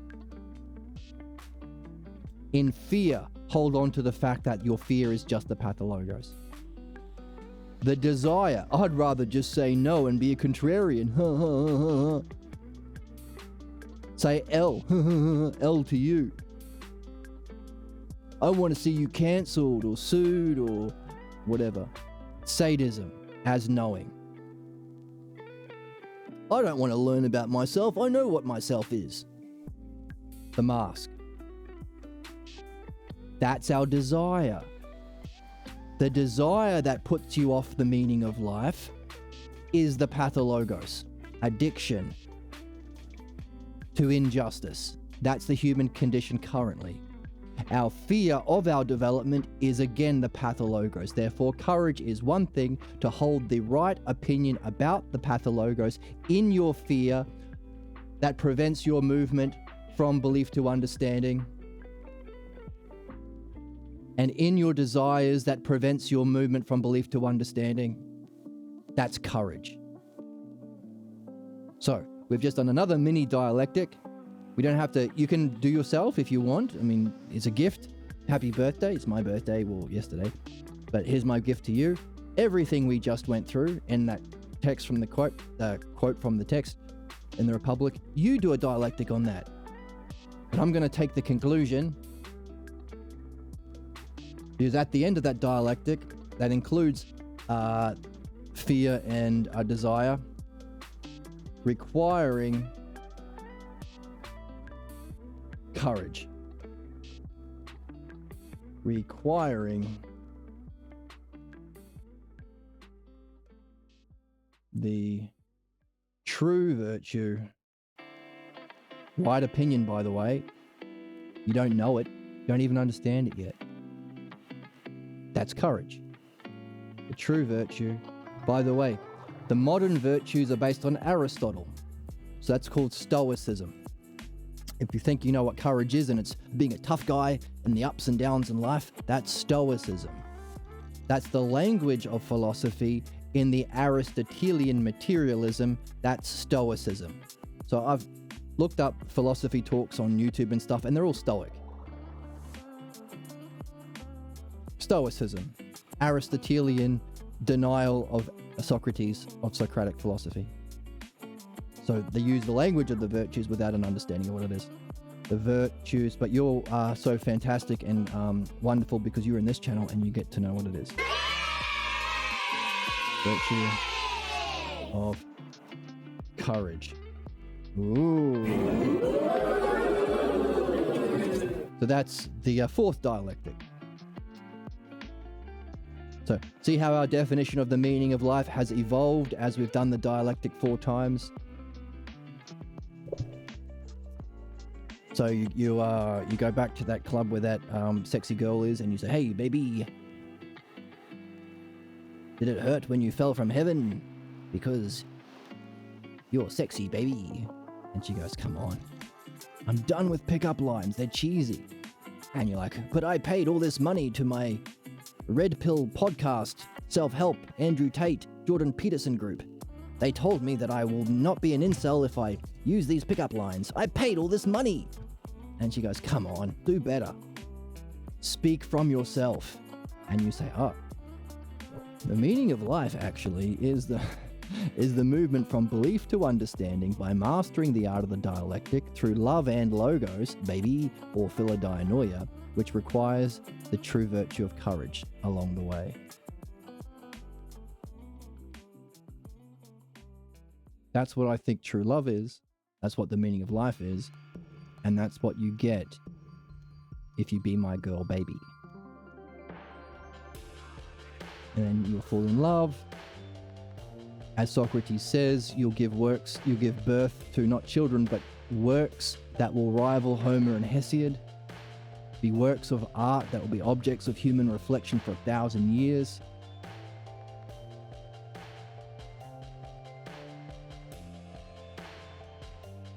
And you'll join the Discord and share those works with all of us. It's a win-win, baby. It's a win-win. It's a win-win. A win-win. We win from your works, and you win because you got the girl of your dreams. Someone who you can share this kind of a relationship with. Pretty neat. So, what was the question that we started this whole stream with? Why is it so hard to tell this to people? Couple of reasons. Historical reasons. We killed Socrates. Let's not make that fucking mistake again. If you do find a girl like this and you do give birth to works like this, we better say we recognize that, we value you, and we're not going to fall into the same mistake again. I've had enough of fascism and sexism and murder and genocide. No more Aristotelian bullshit. No more Paul bullshit. We're going to value you and worship you and erect statues in your honor, and then ask you to help rule us by establishing laws based on that wisdom. Zeus and Athena, or that's the whole point, right? Both people come together with Zeus in mind. So Zeus is the third person of all loving relationships, therefore. That's the model that we seek. Which is this, the definition of this. Because we had earlier Zeus. That which we start focusing on in the start of our journey, Apollo, in the anagogic triad, the first. When you've awoken into this quest of the Logos, then you start as Apollo, focusing on Zeus. To be your authentic true self, guided by understanding and knowledge, wisdom as a way of being, which is used in your functioning to benefit all human beings. That's the art. The art of the dialectic that benefits. Art means benefit in that way. Okay. So, there it is. So, the art of the dialectic is the art here requires a little asterisk here. Down here, asterisk. Just so you know, art means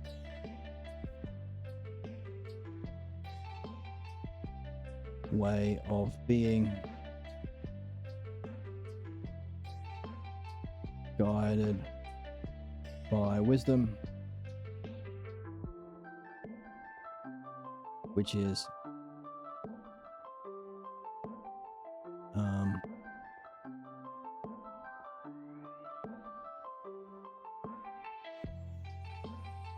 knowledge of that of mind, which you can't get if you fear it, or you can't get it if you desire your pathologos idea of knowing, sadism, knowledge and understanding. Can't get it if you value contrarianism or saying no or hating on people or whatever it is your pathologos is. Therefore you need courage.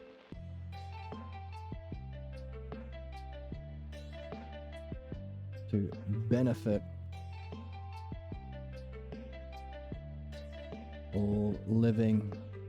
all peoples, not just the red team or the whatever, and non-living, right? We want our planet to survive, and any other planet. If we actually pull this off and become ambassadors to our cosmos, all planets, beings. Now, that was in the dialectic before, that we synthesized as art, but I'm just putting it there as an asterisk because of how important it is, because this means Zeus, or the end of our goal. That's literally the definition of Zeus. See? Let's see one more time. Why not remind ourselves of it? Zeus. The source of all that exists, guided by divine wisdom, through which takes care of all things living and non-living, which we focus on, the source of all, so that's our goal. We keep our eye on the prize as we continue to read. So now, as we continue to read and learn on this channel, we know we're doing Apollo, we're moving through the gods with our eyes on Zeus. But also, we're learning the dialectic, as Hermes. We use love, Aphrodite, that awakens our ousia, with our reading, understanding Zeus. That's what we use in the dialectic. That's the anagogic triad. That's what moves us up. That's why Hermes has the magic flying boots. Take us to Zeus. But also we want to share it. That's how we benefit all beings. So we ourselves, as Zeus, awaken the love in our own way of being, which is beautiful and rational or harmonious. It awakens the love. Then we encourage people to share their logos, follow the logos, follow the love, Philodianoia, requiring courage, but it's also the model of true loving relationships. Hooray! Drink some coffee. So, the meaning of life on the board. Tell your friends, put it on your fridge, make throw pillows and sell it on Etsy, and give me 10%. Yes, that was my goal this whole time. But our question today was, why is it so hard to share this? Considering if it's an art, we need to practice the dialectic in philosophy. We need to practice midwifery, helping people with their problems. We need to practice dream analysis, people doing both. Which means we need to share it. Those are the 1, 2, 3, 4s. The dialectic of the love of dialectic, Philodianoia. Super important. How can we do it if we've got no one to play with? Philosophy isn't a solo quest. I know the anime solo quest, Korean anime, kicks ass, is super rad. Sad that there's only 2 seasons. Come on, guys. But philosophy isn't a solo quest. You need people to play with. And as someone doing this primarily on my own in Australia, it's difficult to do it on your own. Thankfully, I was able to get to California a few times. And there are more peeps over there doing it. So it's where Socrates, Pierre Grimes lived. So our question today was, why is it so hard to share this? Why are so few people have that character and intelligence? That character, virtue, courage, that they're open to it? Why are so few people so amazing and wonderful and special and just needed? Because they love understanding, they're open to the mind, and they're willing to reflect on themselves and discover a higher self. Why are so few people able to let go to their addiction to shooting people down? I mean, shooting ignorance down is fantastic. That's the good way of doing it. Not addicted to just saying no to everyone, but encouraging dialogue and conversation, reflection. Letting go of their family traditions and identities and role within the family. Why so few people like this? Courage, character and intelligence, heart and mind. By the way, if wisdom is the virtue of the head, reasoning, temperance is in the belly, the heart is the metaphor for where we carry courage in our hearts. It's what we have to carry as we move forward. Courage is the outward movingly. Temperance is inward. Wisdom is reason. Justice is doing it at all times.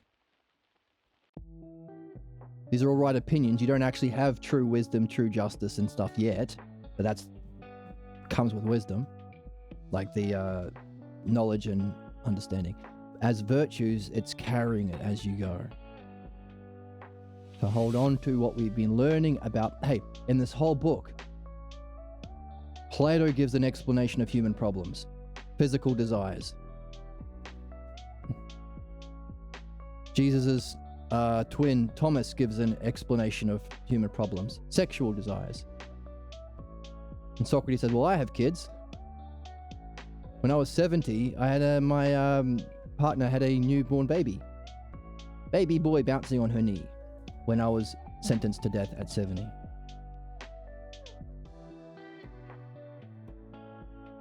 What's the true cause of ignorance? This: our fear and our desire, both of which are motivated by our false belief, keeping us in that fourth realm, pathologos.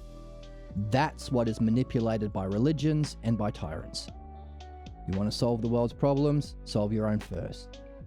Because that will give you your understanding of what is manipulated by fascists and tyrants and by religious believers, authorities. What's at the root? A fear and a desire. Therefore, recognizing that fear is the pathologos and that desire is the pathologos at all times as you move through this journey to Zeus. Courage.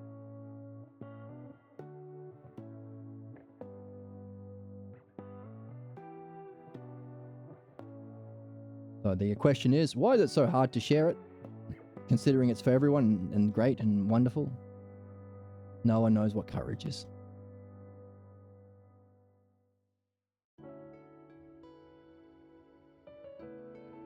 So, hopefully enough people will see this stream and learn what courage is and share it with everyone.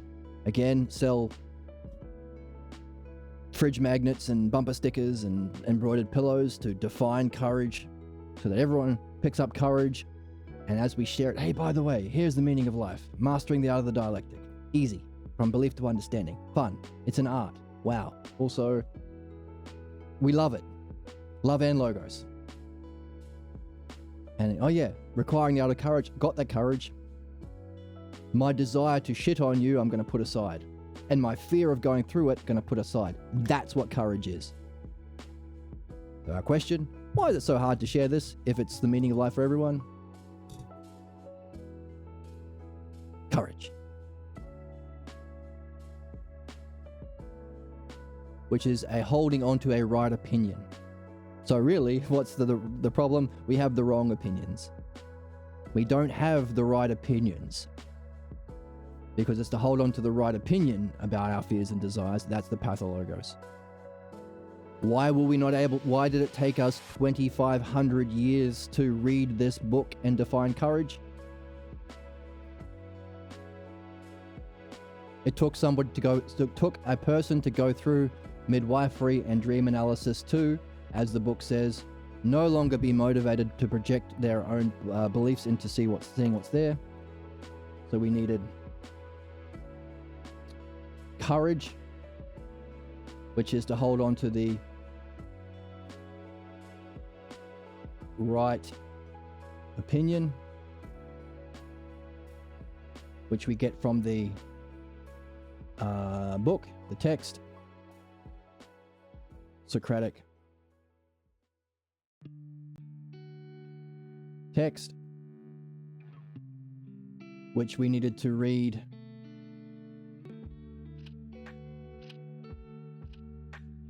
only read when free of pathologos beliefs,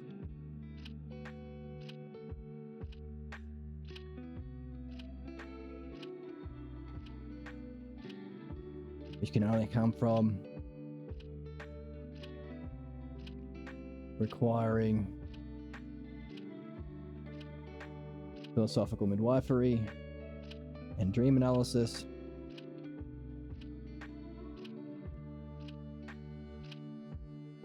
lost in us murdering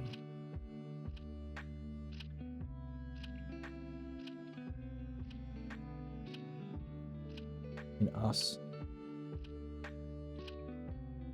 killing Socrates by the state, by the government,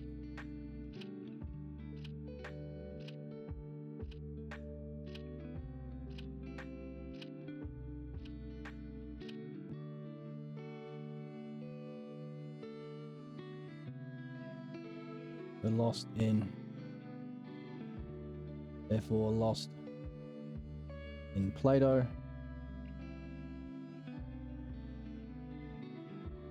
and Aristotle,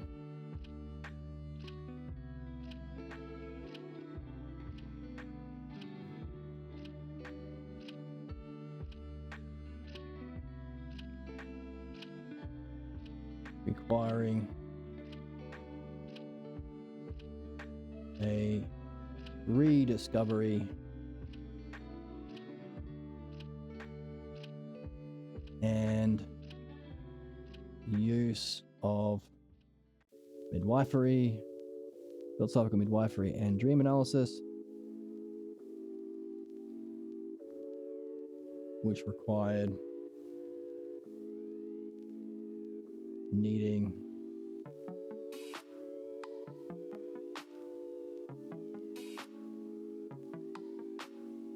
Pierre Grimes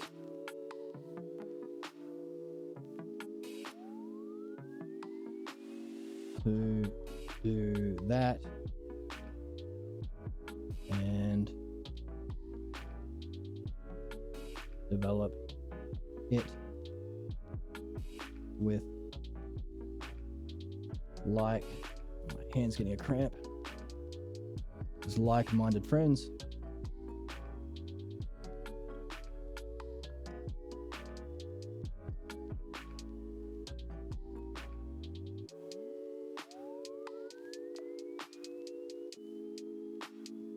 And sharing it.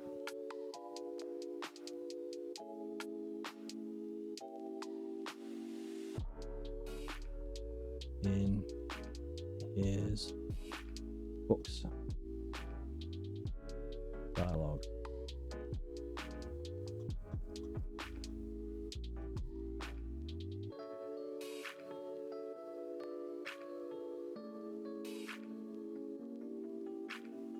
So,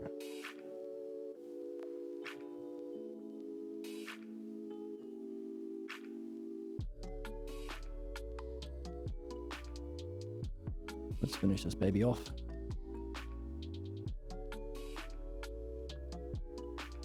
Got a question.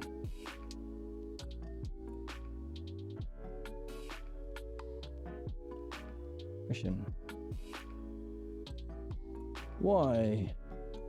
No, listen to meaning of life.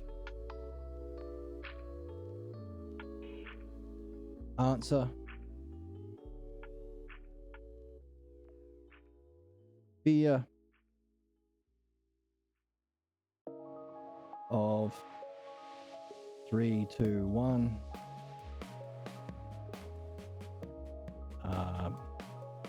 Which is let's say fear of logos, understanding, mind, hands cramping, mind, and self.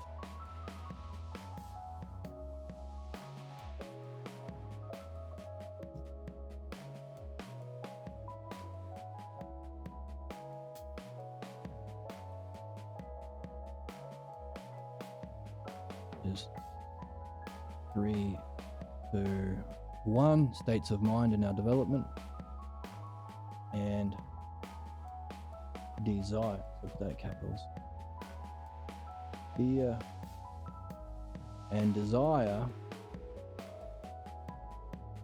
for the false, distorted, shadows of 3, 2, 1.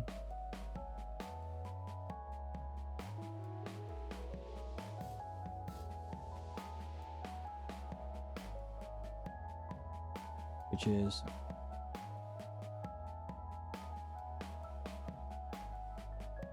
carried in, or which therefore, which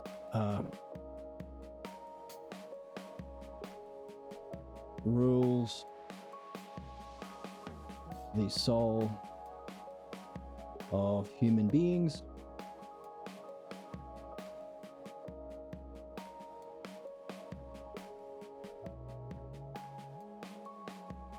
due to a lack of courage.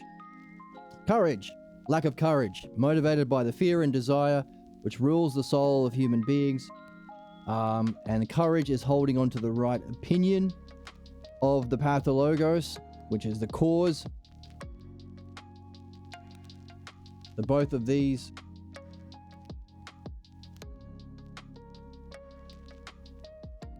both caused by pathologos, put it in a different color, by pathologos,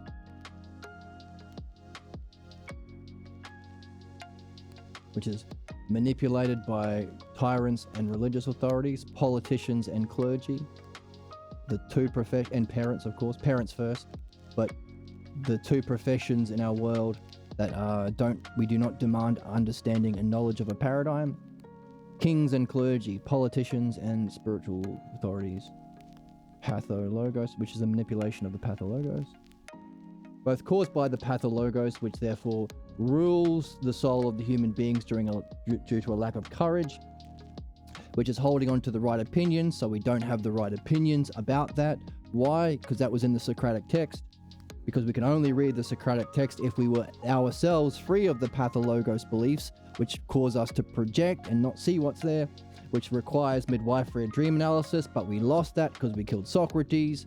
The state killed him for not towing the line of the official religion, Homer, which had those two things actually, which therefore Plato dropped midwifery and dream analysis, so we lost it. And then he wasn't able to help Aristotle. That's our modern materialism, requiring us, that's modern education. It's not true philosophy.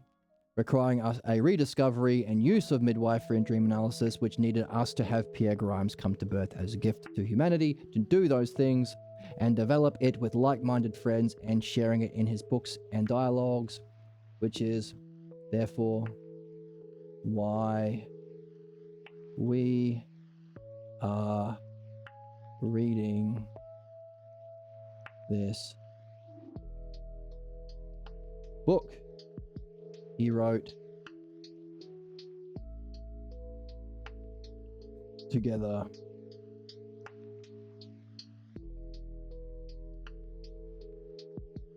in the objectively best stream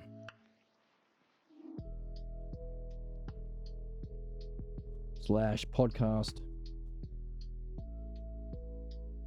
on Twitch and YouTube. That's why we read what we read. So what's our answer? Why is it hard to share this? The meaning of life? Addiction and fear, desire and fear, caused by the pathologos, which you can only overcome with the courage. But who knows what courage is? No one, until now, because we have the book. We have a translator called Juan Balboa who's translated it properly. We have Pierre Grimes who helped him to do that. Therefore, that's why we read Pierre's book. In the best stream and podcast on Twitch and YouTube. Objectively speaking, tell your friends. Tell Professor Twitch, or John Twitch, I think his name is, that we should have all of the followers and I think all of the money that Hassan Piker and Asmongold get, we should get objectively the best stream and podcast on Twitch and YouTube. So, that's our question. Not only what the meaning of life is, why is it so difficult? Fear and desire. Lack of courage.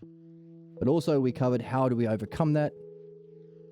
Do our best to present to have that way of being of Zeus and make creations that are beautiful and rationally ordered, harmonious, to awaken the awe and wonder of others, and then use that awakened ousia or love, match love with logos, follow their logos, get them to talk about what they love.